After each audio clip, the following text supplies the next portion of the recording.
All right, hi guys. I'm back with chapter 12 of our book. Things have started to get a little bit better for Avon, which we're really excited about. She's got a friend, Connor, and they're starting to have some adventures together. So here we go. Chapter 12. Connor and I have been spending a lot of time together, so my parents asked me to invite him over for dinner after school. At lunchtime, I made my way to the bathroom as usual and washed my feet. I stared at the stall. I just couldn't do it that day. I felt too happy, and I was excited to see Connor and invite him over. I didn't need another bathroom stall lunch ruining my good mood. So I headed to the library to find Connor, once more taking the longer, quieter route around the office. I nearly tripped over that kid again as I rounded the corner. "Gosh, I'm sorry," I said. Next time I'd definitely remember to jump over him. "That's okay," he said softly, never raising his head.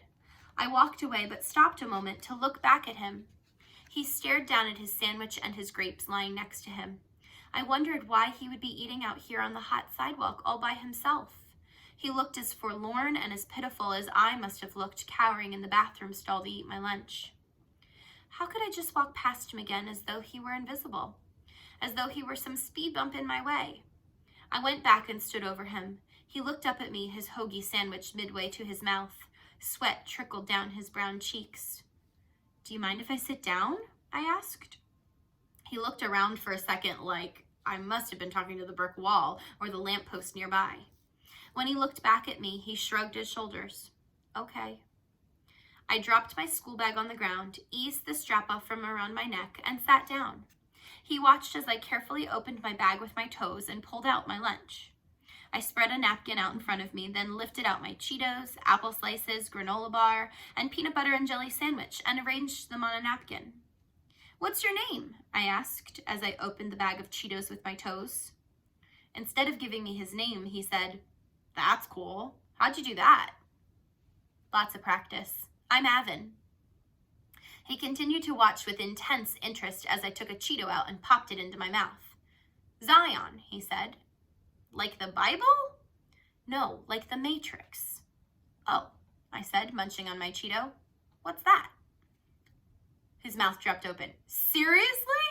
It's like one of my parents' favorite movies. They love sci-fi stuff. They said I looked like Morpheus when I came out, all bald and mysterious."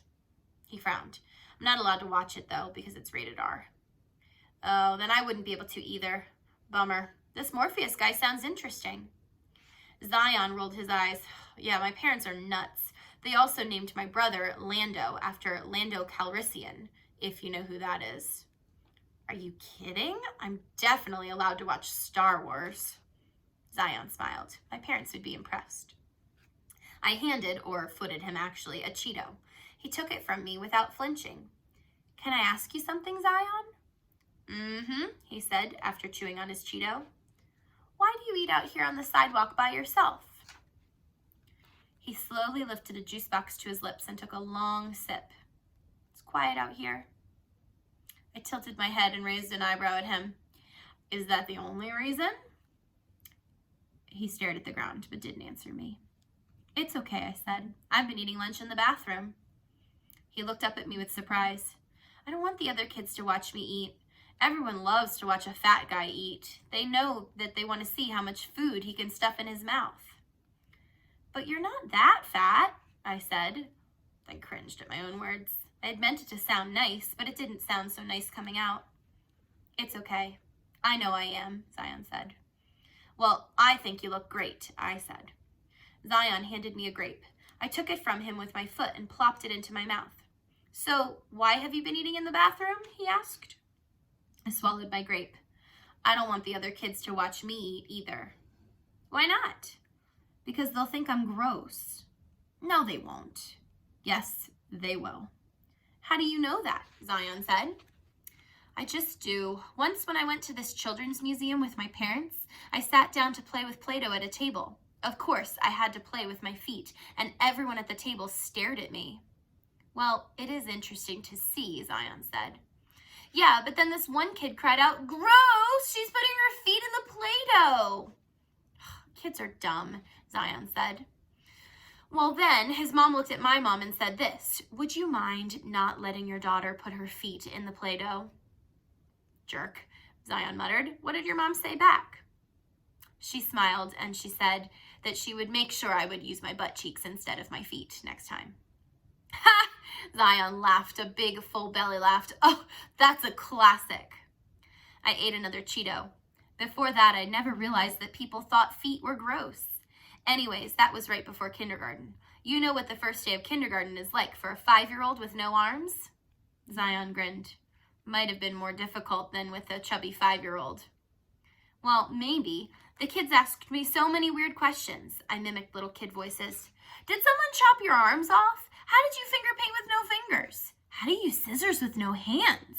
How will you play duck, duck, goose? Are your armpits ticklish? How do you wipe peanut butter off your face?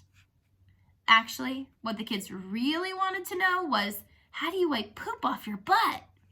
But I wasn't about to tell Zion that. And no, I'm still not telling you that either, so stop wondering. It was exhausting, I said. I'll bet. They asked me stuff like, did you eat a skyscraper?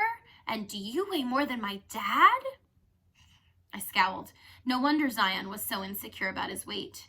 I'm sorry. School really sucks sometimes, doesn't it? Yeah, so can you do everything everyone else can do with your feet? Mostly. I mean, things are always harder, like the hokey pokey. When the song says, put your right hand in, I just kind of stand there like a mannequin. And I have nightmares sometimes about flag football. Try running and grabbing someone's flag with your foot at the same time. Slightly difficult. Yeah, I could definitely see how that would be hard. The only sport I can really play well is soccer. Wow, are you going to try out for the soccer team in the spring? Zion asked me. I don't know, I said. I played soccer back home in Kansas. But you know, I had a lot of friends and had always gone to the same school. I hardly know anyone here. You know me, Zion said. I smiled and handed Zion another Cheeto. Would you mind if I ate lunch out here with you again sometime? He beamed. Okay. Zion and I ate the rest of our lunch together that day, hidden away on the far side of the office where no one could watch us. And that's the end of the chapter. So Avon now has 2 friends, and things are definitely looking up for her. So see you tomorrow for another chapter.